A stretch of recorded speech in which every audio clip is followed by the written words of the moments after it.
Inaugurato ieri il Covid Hospital a Ribera, 20 nuovi posti letto che entrano immediatamente in funzione per la terapia intensiva che servirà a trattare i pazienti affetti da coronavirus. Un evento che ha visto il traguardo dopo tanti mesi di discussione, polemiche e ritardi.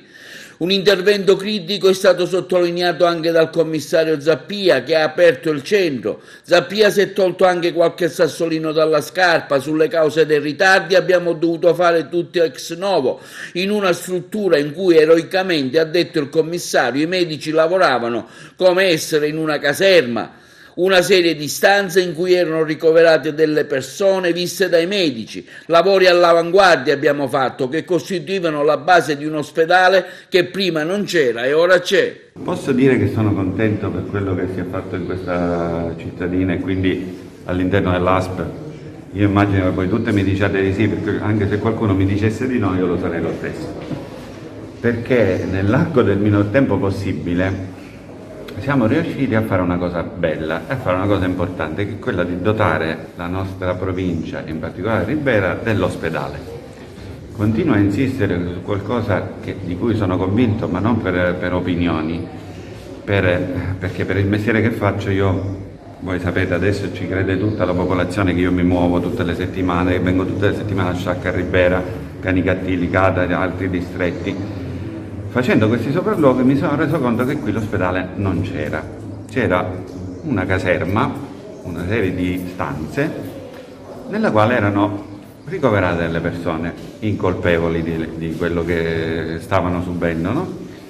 E c'erano dei medici e dei sanitari che con tanto eroismo provavano a assistere queste persone, mancando le basi della tecnologia che adesso, grazie all'intervento della Regione, Presidente della Regione, struttura regionale, struttura commissariale, soggetto attuatore e ASP, si è riusciti a realizzare adesso, quando avrete la fortuna di vederlo, immagino che voi l'abbiate già fatto, ci sono venuti lavori veramente all'avanguardia, anche dal punto di vista della qualità e degli standard tecnologici di quello che si è realizzato all'interno di questa struttura.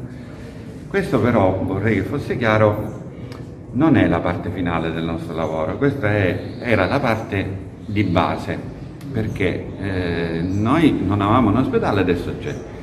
Vi vorrei ricordare a qualcuno che lo ha dimenticato, ma sono sicuro che non l'ha fatto se non di proposito, che i gas medicali non c'erano le condutture per poterli trasportare all'interno dei reparti, perché era stato sequestrato l'impianto. Era stato sequestrato l'impianto perché, a parte i tank, quindi i serbatoi, in alcuni reparti si erano dimenticati di fare le condutture. Immagino pure che siamo presi pure soldi per farli, però stiamo parlando di periodi antecedenti al mio, ma capite che verso chi guarda sempre i tempi, dice: ma come mai l'hai fatto così tardi? Premesso che secondo me non è tardi. Però sapere di dover fare una cosa e poi invece trovarti a dover fare anche le condotte dei gas medicali e dell'ossigeno, e quindi a quel punto ti rendi conto che devi smontare, non è un adeguamento, è una ristrutturazione totale di quello che erano tutti i reparti della nostra struttura. Ora abbiamo delle macchine di gas medicali e di ossigeno che in questo momento penso che in Sicilia sono le migliori, assieme a quelle nuove che stanno facendo.